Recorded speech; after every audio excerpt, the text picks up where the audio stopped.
بلکہ اس کے اوپر وہ لوگوں کو پرووک کر رہا ہے، انسسٹ کر رہا ہے، انکریج کر رہا ہے، ایڈریس کر رہا ہے، پروپیگیٹ کر رہا ہے، پریپیئر کر رہا ہے، برین واش کر رہا ہے کہ ہندو سارے کے سارے اس کام کے اندر جت جائیں، مسلم مہیلاؤں کو پھنسائیں اور اس کے بعد ان کو ایک خاص جگہ پر اعتماد کے بعد بلائیں اور ان کا ریپ کریں یا ان کے ساتھ سیکشل ڈیزائر پوری کریں، اس کی ویڈیو بنائیں اور یہ کام کریں۔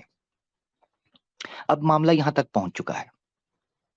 میں مسلمان بہنوں کو کہتا ہوں، آپ نے کبھی اس جھکے ہوئے مرد کا سر دیکھا ہے جو کبھی بڑے فخر سے چلتا ہوتا ہے، مگر اس کے گھر کی بہنیں، مائیں، بیٹیاں جو اس کی عزت اور اس کی ریڑھ کی ہڈی ہوتی ہیں، انسان کے جسم کی ریڑھ کی ہڈی اگر کمزور ہو جائے یا ٹوٹ جائے، باقی ہاتھ پاؤں دماغ ٹانگیں سارا جسم ٹھیک ہوتا ہے مگر کھڑا نہیں ہو سکتا انسان۔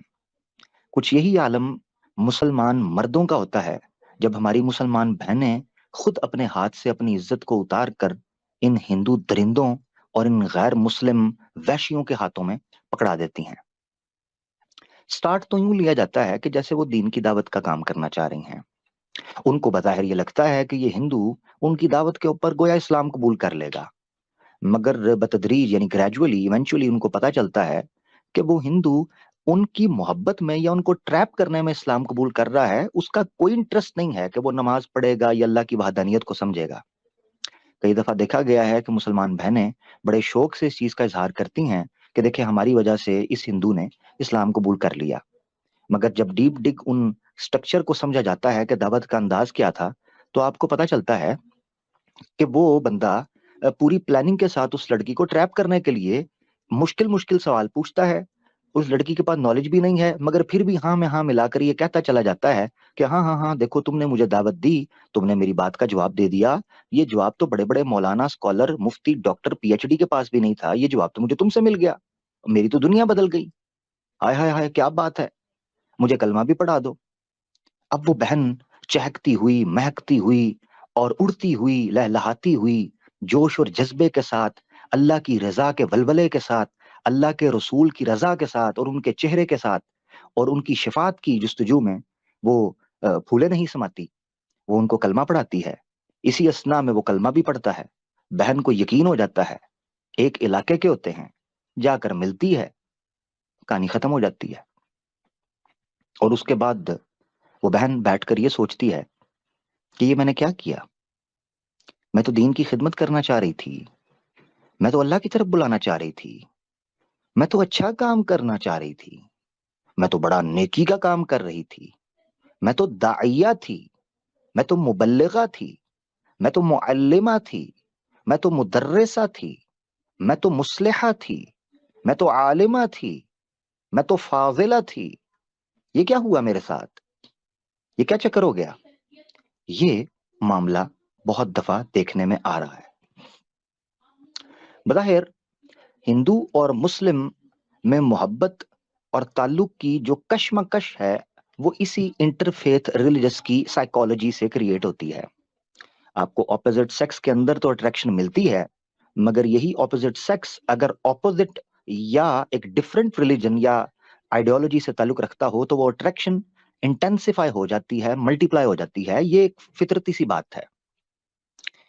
اب معاملہ یہاں تک پہنچ چکا ہے کہ ہماری بہنوں کو پھر اس طریقے سے ان کی پکچرز منگوائی جاتی ہیں، ان کی ویڈیوز بنائی جاتی ہیں، ان کو ملا جاتا ہے ان چیزوں کی اور ان کو بلیک میل کیا جاتا ہے اور ان کے ذریعے سے دوسری بہنوں کو بھی ٹریپ کیا جاتا ہے۔ یہ پورا ایک پیٹرن دیکھنے میں آیا ہے۔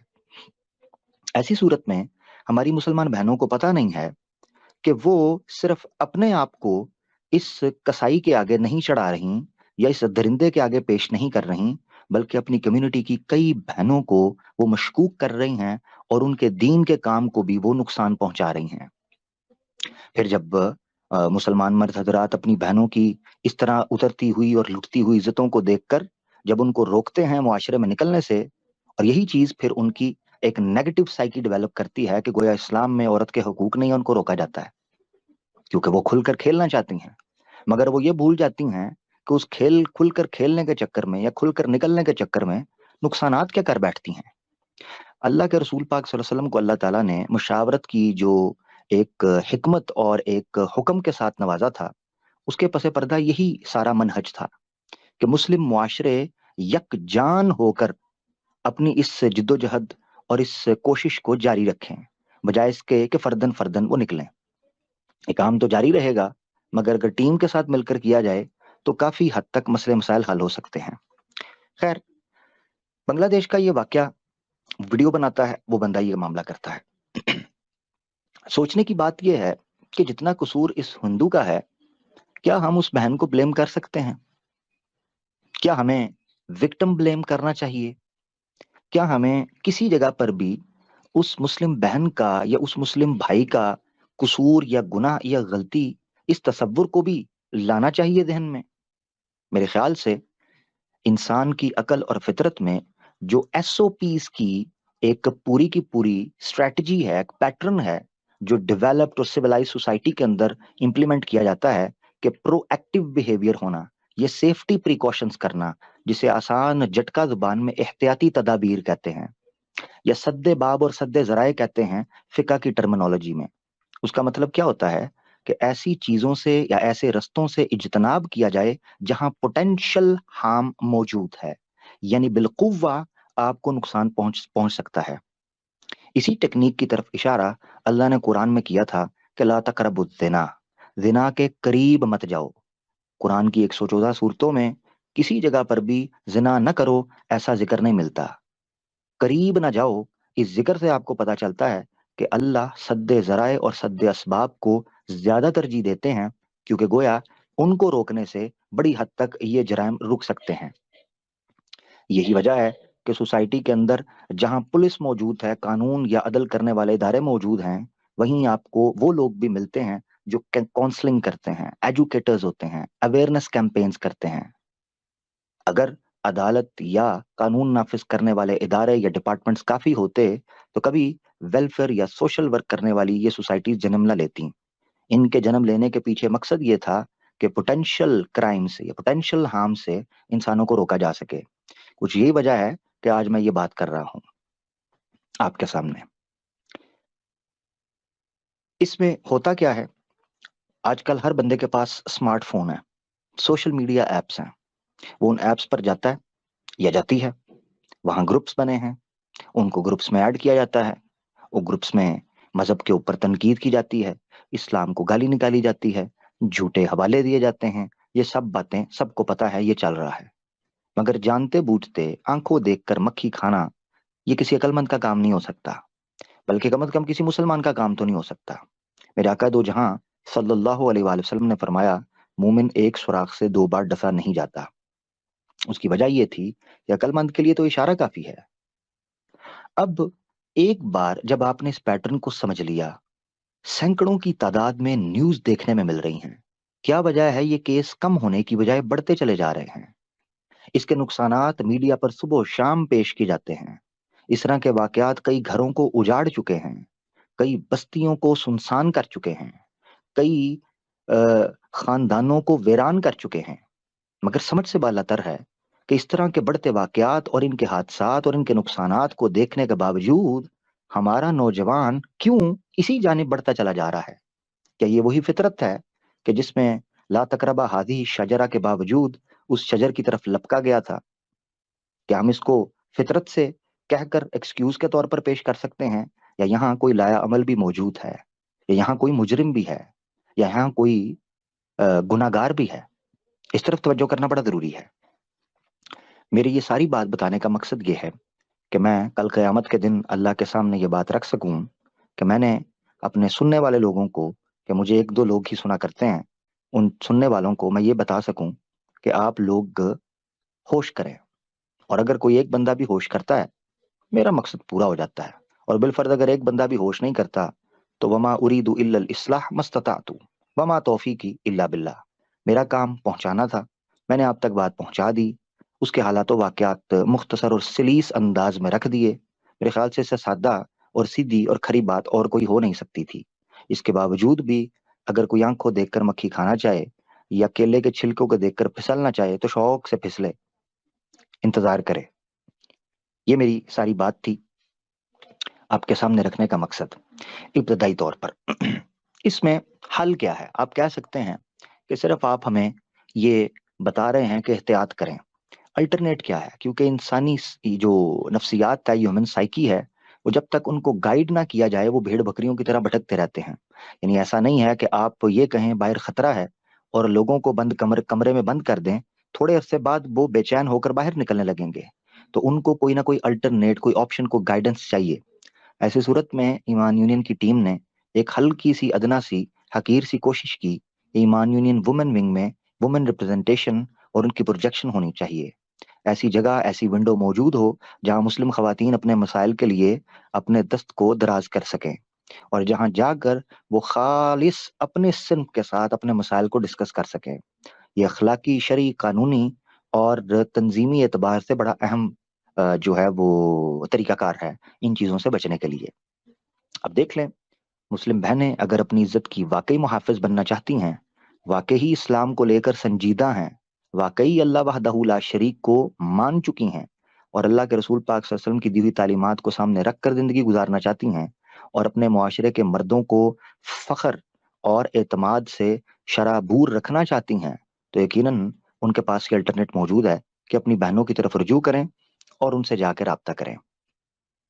مرد حضرات کے لیے یہ ہے کہ وہ بہنوں کو دعوت دینے کی بجائے بھائی مجھے دعوت دے دیں، میں بڑے دنوں سے بھوکا ہوں، کسی نے نہ مجھے دعوت دی ہے نہ کو پانی پوچھا ہے. یہ ساری دعوتیں ادھر ادھر ہی جانی ہیں.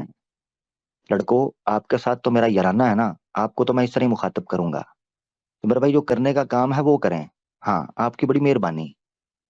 تو میں اپنے سمیت یہ بات کر رہا ہوں کیونکہ میں بھی بڑا شرارتی ہوں. تو مقصد کہنے کا یہ ہے کہ ہمارے لڑکے جو ہیں وہ مجھے دعوت دیں. ہاں، میں بڑا گناہ گار ہوں، مجھے دعوت دیں. آپ نے ساری دعوت کیا جو ہے نا وہ بہنوں کو ہی دینی ہے؟ آپ مجھے دعوت دے دیں. جو کام ایکس مسلمز ہندو سے ہمیں ممتاز کر سکتے ہیں ان کے خط کو نہ مٹائیں. اس سوشل میڈیا کے دور میں ہم مسلمان ایک مثال قائم کرنا چاہتے ہیں. یہ ان کے ذمے رہنے دو کہ جن کا کیمرہ کھلے اور سامنے ایک ننگے پیٹ والی لڑکی کھڑی ہو. یہ ان کے نصیب میں آنے دو، یہ ان کے کھاتوں میں آنے دو کہ کلیوگ کے کرشنا اور چلبل پانڈے کس طریقے سے ایکس مسلم کے نام پر عورتوں کی سپلائی کر رہے ہیں. یہ ان کے کھاتے میں آنے دو کہ ان کی مہیلائیں کس طریقے سے جو ہے نا وہ سوئنگ کی جاتی ہیں، ادھر سے ادھر ان کے نمبر پاس کیے جاتے ہیں اور ان کی چیزیں ادھر ادھر کی جاتی ہیں. اپنے کھاتے میں یہ چیز نہ رکھو، کچھ امتیاز پیدا کرو. یقین کرو، اسلام کے پھلنے پھولنے اور اس کے نمایاں ہونے کی بنیادی اور بڑی مرکزی وجہ یہ تھی کہ وہ موجودہ نظاموں سے بالکل یکسر مختلف نظر آتا تھا. اس کی آب و تاب، اس کی چمک اور جاہ و جلال دوسرے تمام ادیان باطلہ پر یوں نمایاں ہوتا تھا کہ گویا وہ دھند میں کہیں غائب ہو چکے ہیں. مگر افسوس کی بات یہ ہے کہ جناب ہم مسلمان کو بھی اسی معاشرے میں گھومتا پھرتا دیکھتے ہیں، کوئی چمک دمک نظر نہیں آتی. کبھی مسلمان کا جلال تھا، کبھی اس کا کھڑاک تھا، کبھی اس کا روپ تھا، کبھی اس کا دبدبا تھا. کبھی وہ چلتا تھا، لوگ کہتے تھے یہ بکھرا ہے، یہ توحید کا شیدائی ہے، یہ رسالت کا پروانہ ہے. اب کہتے ہیں جی یہ بھی ٹک ٹاک پہ ٹھمکے ہی لگاتا ہے. نام کیا ہے جی؟ فیضو. کرتا کیا ہے جی؟ ٹھمکے. Very good. اچھا جی، اس کا نام کیا ہے؟ کمار. یہ کیا کرتا ہے؟ یہ بھی ٹھمکے لگاتا ہے. یعنی کھوتا کوڑا اس وقت برابر ہوئے چلے ہیں. مجھے سمجھ نہیں آتی وہ مسلم نوجوان کہ جس کو دیکھ کر الہی جلال محسوس ہوتا تھا، وہ مسلمان کہ جو چلتے تھے وہ معزز تھے مسلمان زمانے میں، مسلمان ہو کر تم خار ہوئے تار کے قرآن ہو کر. جو مجسم قرآن تھے، مجسم سنت تھے، ان کی جگہ ان ٹھمکے بعد لونڈوں نے لے لی کہ جن کا کل سرمایہ اور اثاثہ یہ ہے کہ ٹک ٹاک کے اوپر ہماری ویڈیو کو لائک بڑے ملتے ہیں، ہماری سب سے زیادہ فالوور لڑکیاں ہیں. ہاں، جن کا کل اثاثہ یہ ہے. مقصد کہنے کا یہ ہے کہ جس یوتھ نے مسلمانوں کو اس قسم کا آئیڈیلائز کیا ہو تو پھر برا بھائی یہی حال ہوگا. پھر آپ کو ہندو ہی پسند آئیں گے، پھر آپ ہولی کے اوپر ٹھمکے ہی لگائیں گے، پھر مندر کی گھنٹیاں آپ کو پسند ہی لگیں گی، پھر مورتی کے آگے جھکنا آپ کو تعجب میں نہیں ڈالے گا. پھر یہ بدکار عورتیں اور یہ بدکار قسم کی رسمیں آپ کو الجھن اور اریٹیٹ نہیں کریں گی. پھر آپ اس میں رچ بس جاؤ گے. کبھی سوچا ہے کہ ہندوستان میں اسلام آیا تھا، اسلام کا حال کیا ہوا ہے؟ بلکہ میں یہ کہتا ہوں مسلمان کا حال کیا ہوا ہے، کیونکہ اسلام تو سائڈ پہ کھڑا دیکھ رہا ہے کہ مسلمان، وہ کیا علامہ اقبال کا شعر تھا کہ دمن بر صوفی و ملا سلامیں، پیغام خدا گفتند مارا، ولے تاویل شاں در حیرت انداخت خدا و جبرائیل و مصطفیٰ. او مسلمانوں، تمہاری حالت دیکھ کے تو اسلام بھیجنے والے لانے والے سب ہی حیران ہیں کہ مسلمان کے ساتھ تمدن میں ہو تم نصارا، کیا ہے وہ، وضع میں تم ہو نصارا تو تمدن میں ہنود، وضع میں ہو تم نصارا تو تمدن میں ہو ہنود، اور یہ مسلمان ہیں جسے دیکھ کے شرمائے یہود. یہ مسلمان ہیں کہ جنہیں دیکھ کے شرمائے یہود. یہ حالت بن چکی ہے مسلم معاشروں کی، قطع نظر اس سے کہ وہ پاکستان ہو یا سرحد پار ہو، وہ بنگلہ دیش ہو یا نیپال ہو، وہ ایران ہو یا سعودیہ ہو، یہ بلد بلد، یہ کنٹری شنٹری تو یہ بات کی جاتے ہیں نا. تو جہاں بھی مسلم معاشرے میں آپ چلے جائیں آپ کو یہ چیزیں مل رہی ہیں. اس کی وجہ کیا ہے؟ اس کی وجہ یہ ہے کہ ہم نے اپنے اس جلالی رنگ کو گدلا کر دیا، دھو کر اتار دیا، اور یہ وہ رنگ تھا، ہائے ہائے ہائے ہائے، کیا رنگ تھا! یہ بے شرم رنگ نہیں تھا کہ جس کو دیکھ کر خود ہندو پریشان ہو جائے. یہ تھا صبغت اللہ، صبغت اللہ، ومن احسن من اللہ صبغہ، صبغت اللہ، ومن احسن من اللہ صبغہ. تم کس رنگ کی تلاش میں ہو؟ بھلا اللہ کے رنگ سے زیادہ خوبصورت کوئی اور رنگ ہو سکتا ہے کہ جس پر چڑھ جائے واللہ پھر اسی کا نور جگمگائے، پھر باقی سارے چراغ پھڑپھڑاتے ہیں. تو بہرحال میں زیادہ بات نہیں کرنا چاہتا، اس درد دل کو اور دکھی درخواست کو آپ کے سامنے رکھا. باقی آپ کے حوالے، آپ جانیں، آپ کا کام جانیں. جس نوجوان کو میری بات سمجھ آ گئی فبیہا، جس کو نہیں آئی تو میری ڈیوٹی پوری ہو گئی کہ میرے دل کو دیکھ کر، میری وفا کو دیکھ کر، اے نوجوان میرے دل کو دیکھ کر، میری وفا کو دیکھ کر، بندہ پرور منصفی کرنا خدا کو دیکھ کر.